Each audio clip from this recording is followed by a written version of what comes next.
Hi readers, welcome to Novels with Nat, and thank you so much for stopping by my 2025 Bookmas. In today's video, I'm doing a wrap up of all of the books that I read in the month of November.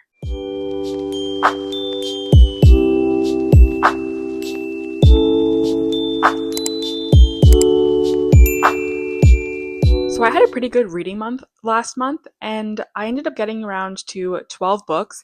A couple of those were novellas, but still, I was happy with that. I had been reading somewhere in the range of 8 to 10 previously. Before I do my reading wrap-ups, I usually post a TBR for the next upcoming month. I think I'm going to skip on that this month, just because I did post this video recently, which was my 10 before the end. These are the 10 books that I've been trying to read before the end of the year. So by and large, this is going to be loosely my TBR for December. So I just don't feel like doubling up the talking about the same kind of books. So if you're interested in that, go and check that video out. It's linked down below. So let's look back at my TBR that I had set for the month of November and see how many I actually got around to. So it looks like from my TBR, I read exactly half, 5 of the 10 that I had chosen, which is okay. I set these TBRs as kind of loose guidelines, but I rarely read all 10 exclusively. Oftentimes I'll have like a hold from the library that comes in that I wasn't expecting, so I'll read that one. Or if I hear something like an amazing review about a book, I'll like immediately want to read it, and I'll kind of put my TBR on hold and read that book. So it is what it is. 5 out of 10 is not terrible. So as always, I like to start with a little bit of stats for my reading month. So let's start with the genre breakdowns. I read 7 mysteries and thrillers, which made up 64% of my reading, pretty standard for me. And then I read 1 horror, 1 dystopian, and 2 nonfiction. So I always try to read at least 1 nonfiction a month, so I'm happy with 2. So that's the breakdown of the genres. We can then look at the ratings. So my ratings for the month, I had 1.5 star book, 1 2-star, 1 2.5 star. I had 3 stars, 3.5 stars, 1 4-star, and 2 5 stars. So I'm pretty happy with that. I had a lot kind of centered around the middle ratings, some pretty average books, which is always fine. And I did have 2 new 5-star favorites, which is always great to see at the end of every month. At least having a 1 new 5-star favorite is always a good feeling. So those ratings led to an average rating for the month of 3.29, which now that I think about it is pretty low. I don't know why it seemed like it would be higher based on my ratings chart, but 3.29, not the best. So now I'll go through the books that I read from my least favorite all the way up to my favorite. So my least favorite book of the month at 1.5 stars was Dead Med by Frida McFadden. So I have slowly been working my way through Frida McFadden's backlist. I've got about 4 or 5 more books to finish all of her releases. This one, Dead Med, by far was my least favorite that I've read from her. And I've read about, I don't know, 15, 20, I've lost track. This one was so bad. I just really felt like the entire thing was a mess. There was no plan, there was no structure, and then the ending happens, and you're just like, what was the point of all of that? It was just so anticlimactic. The writing style was interesting. We're kind of getting different characters' perspectives of the same sort of event, but it just completely fell flat, and I was just completely disinterested. And it was so long. It was like 450 something pages. I think it took forever to get through, even though her writing is very easy. And it just, the payoff wasn't there. So 1.5 stars. I would not recommend this book at all. Then with 2 stars, I have a short story. It was called The Making of Jackson Parrish by Liv Constantine. This one is part of the Last Miss Parrish books or stories. I think they have The Last Miss Parrish, The Next Miss Parrish, and then they have 2 short stories. One was like The Big Shot, something like that, and then this one. And I just felt like this one was completely pointless. It just really didn't add anything to the stories for me. I feel like at this point, it's just kind of like a cash grab to sort of milk as much as they can out of this book that was so wildly popular, which I absolutely loved. One of my favorite books of all time was The Last Miss Parrish.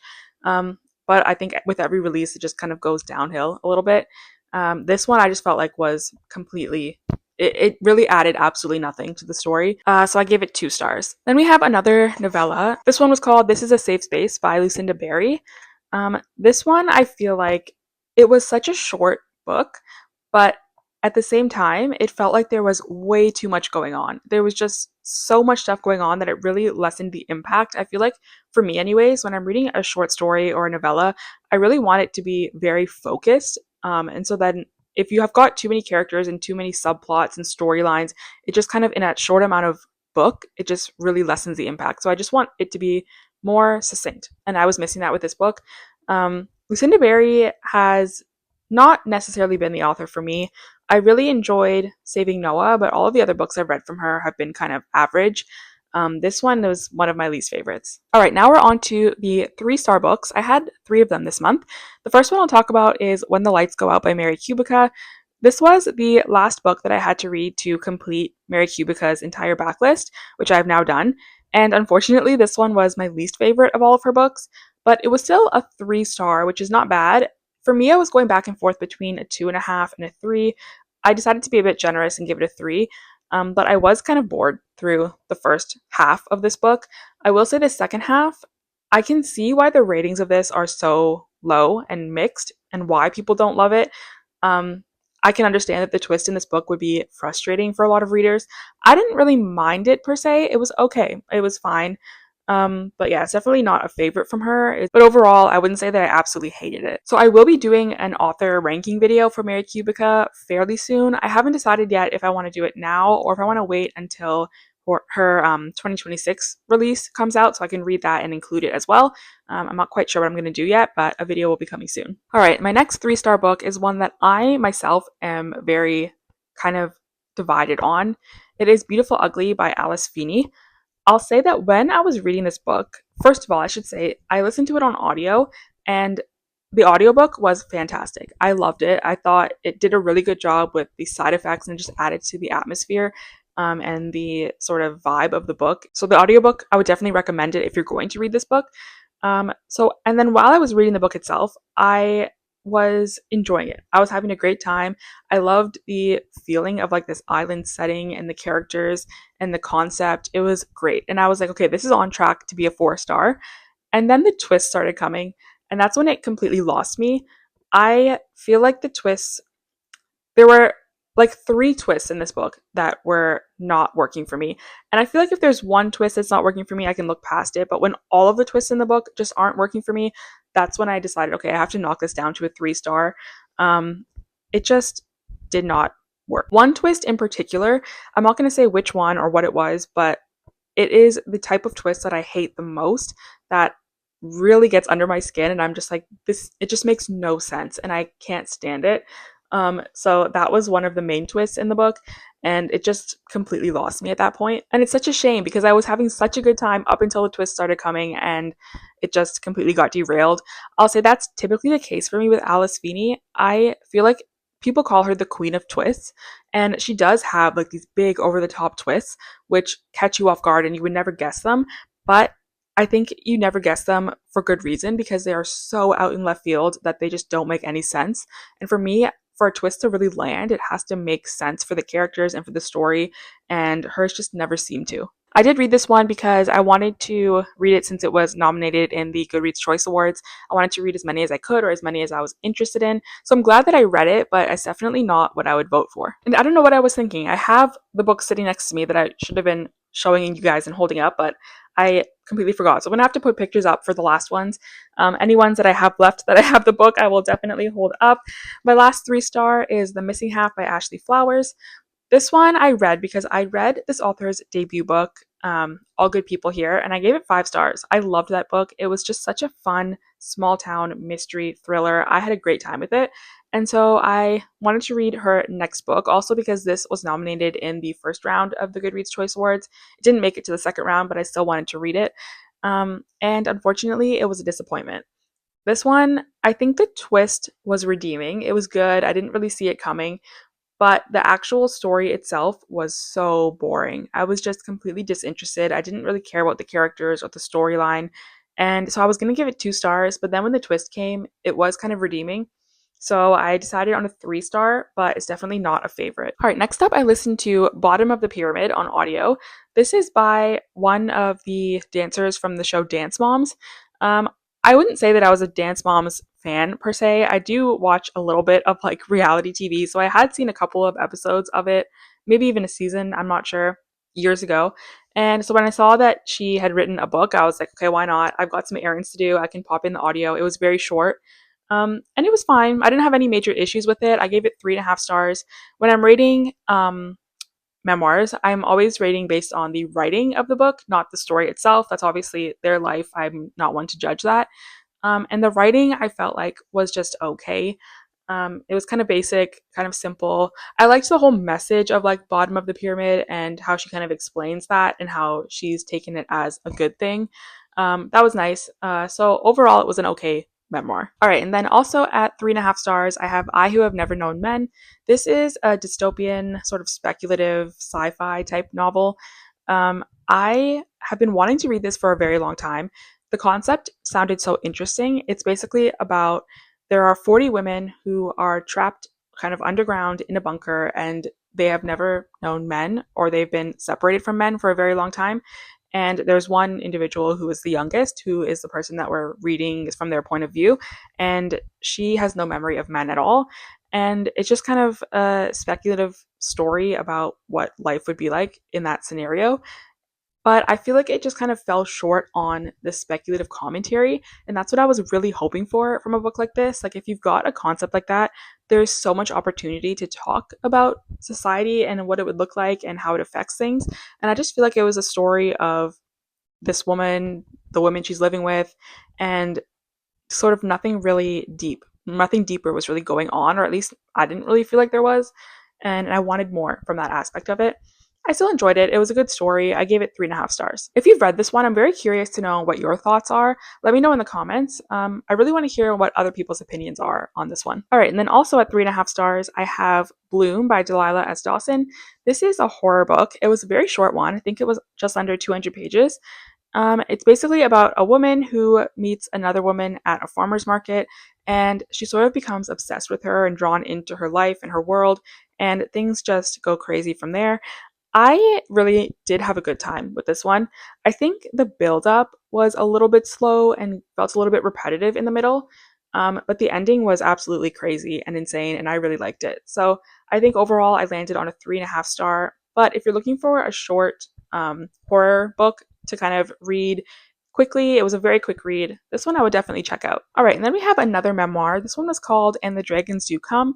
This one I was given an advanced copy through NetGalley, so thank you to NetGalley and the publishers and the author. This one I had a good time with. It was basically about a father who was raising a trans daughter and his sort of experience with that and what it's like in rural America. And I thought it was well written. I had a good time. It was informative. It was well structured and well written, and it had a lot of good insight. So overall, it was a good one, 4 stars. All right, now we're on to my last two books. These were both 5 stars, my two favorite books of the month. The first one I'll talk about is Everyone in This Room Will Someday Be Dead by Emily Austen. This one is basically about a woman who is responding to an ad in the newspaper that she saw for free therapy. It's at a church, and she's just kind of struggling with her mental health, struggling in life, so she thought maybe that could help. And when she shows up, it turns out that it was actually a job posting. Someone was looking for to hire someone to work at the church, and she just kind of was a bit thrown off guard and ends up getting this job. And she feels a bit uncomfortable with it because she is queer and she's an atheist, and so she doesn't feel like she's the best fit. And we're kind of just following her story as she navigates that. But then also it talks about friendships and family and mental health. And I just really had a good time with this. It just felt like an endearing story and a story where we're getting some pretty big and important messages, but in like through the eyes of this character. And I just really liked it. I gave it 5 stars. And then last but not least, my second 5 star, which is probably my favorite book of the month, and that is All the Sinners Bleed by S.A. Cosby. This one I have a bit to say about. And the reason being was that I read my first S.A. Cosby book a few years ago, and it was Razorblade Tears. And that book I gave 5 stars. It was an all-time favorite, one of my favorite thrillers I've ever read. And then I went on to read his other releases, Blacktop Wasteland, and My Darkest Prayer. And both of those I gave 3 stars. I just didn't connect with them as much.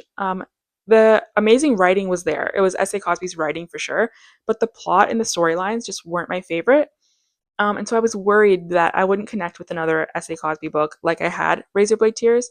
And I'm very happy to announce that I have. All the Sinners Bleed was outstanding. I would still say for me, Razorblade Tears is my absolute favorite, but this is a very close second, and I'm so happy. It makes me very excited to pick up King of Ashes, which I want to read very soon.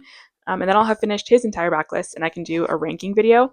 But this one is a really good book. It's basically following a black sheriff in a small town, and there is a school shooting, which then kind of leads them on the hunt for a serial unaliver. And it talks about so many important topics. We're also talking in this one about race and about class, and it just is so well done. It's got the beautiful writing, it's got the sort of commentary on big important topics, it's got an interesting plot. I just love S.A. Cosby's writing. It's so good. All right, so that is all the 12 books that I read in the month of November. Let me know in the comments what was your favorite book that you read last month. I think going into December, I'm just kind of focusing on my 10 before the end books that I have planned for myself to read, and then also just some mood reading. Just whatever kind of I feel like whatever I'm gravitating towards. I have met my Goodreads reading goal for the year, so I'm happy about that. At the time I'm filming this, I've read around, I think, 108 books this year. I always set my reading goal every year at 100. So I'm happy I've made it. I can just kind of read whatever I want at this point. Don't forget to subscribe and keep an eye out. I'm posting a video every other day for Bookmas leading up to Christmas. Thank you so much for watching this video, and I'll see you in another one in a couple days. Bye!